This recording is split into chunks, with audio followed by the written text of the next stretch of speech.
Tell me this ain't cool, guys. I'm here. It's Pet Smarts right there. But of all things, ducks walking in the parking lot. Look at these jokers.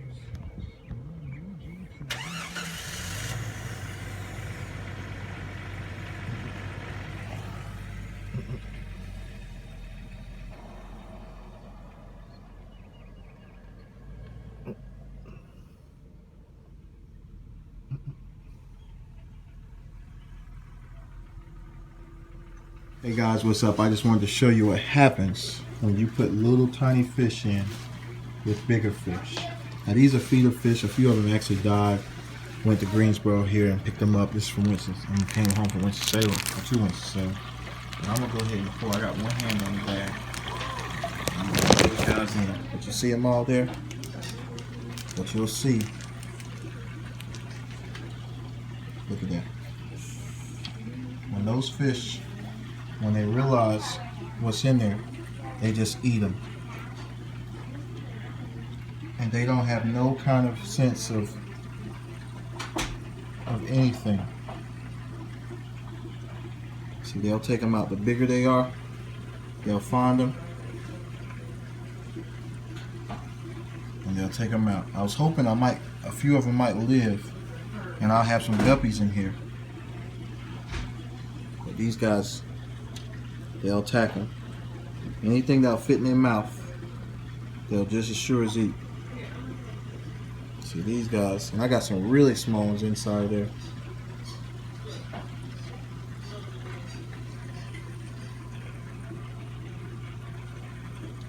See, look at them jokers.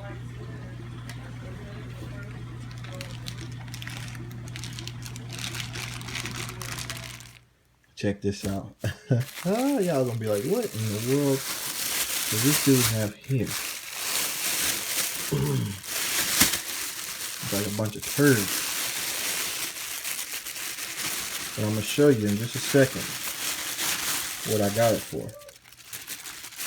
Now I was in a tree, a really dead, decaying tree,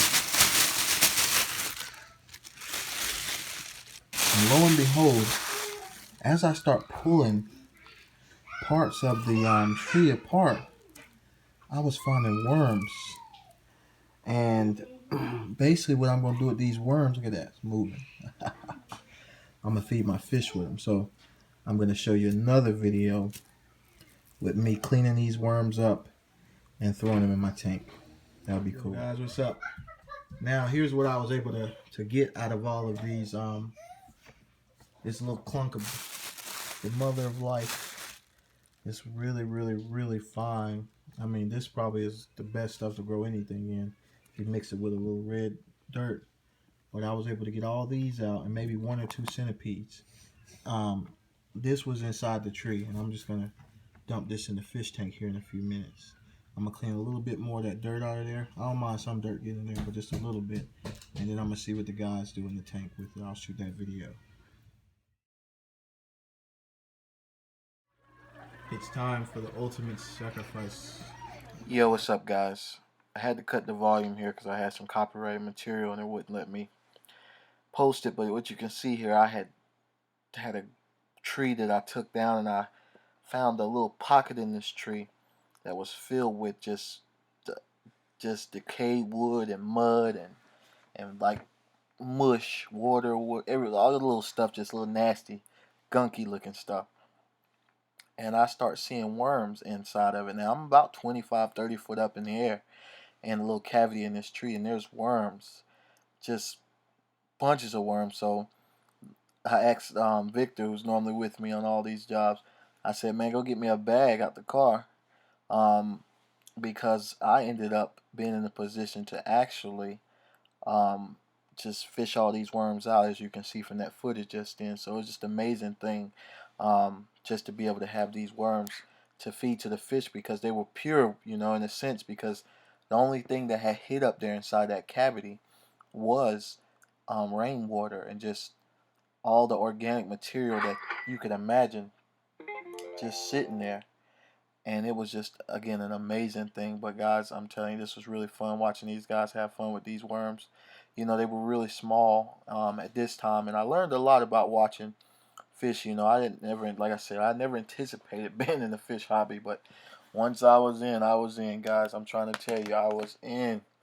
But at any rate, you'll notice in the next few clips that I show, I noticed their feeding habits, and they always talk about how koi and goldfish always like tear up tanks.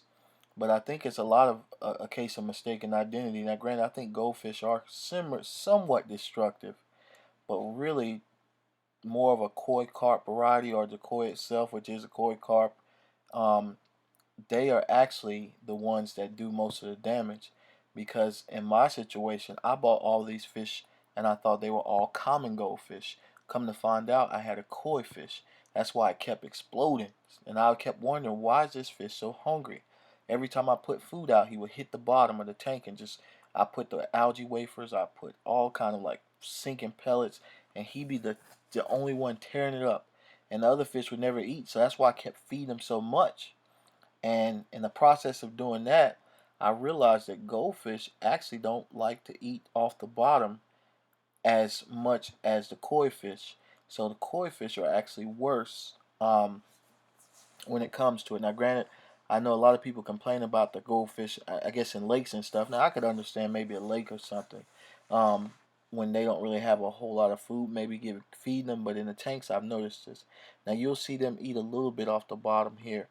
Um, but mostly, look, when that koi fish comes, you see how he just swallows everything. So the koi fish, or sometimes in this case, a case of my mistaken identity or a hybrid koi fish goldfish mix, could actually be responsible for most of the damage that's taking place in these places. Because again, these fish, they got some ferocious appetites.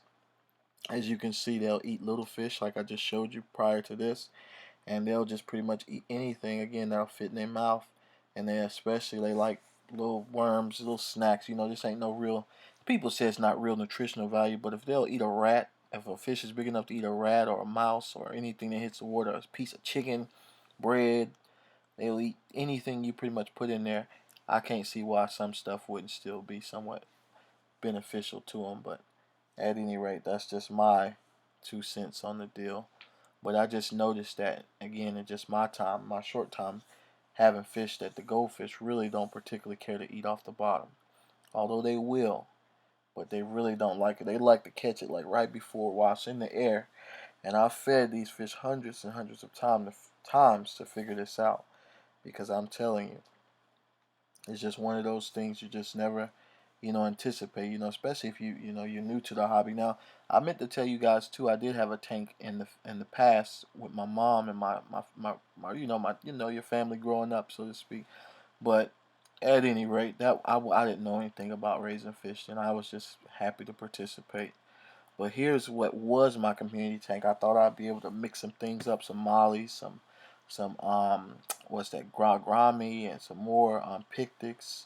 Um, Also, that's when I got the Chinese algae eaters too, um, and just I got another pleco in there. I just got a bunch of stuff, but I don't know if it was just me not being able to take care of the water, or just having these different fish. But I ended up putting the mollies in the big pond outside, the two black ones, and eventually they got ate because everything kept dying in the tank.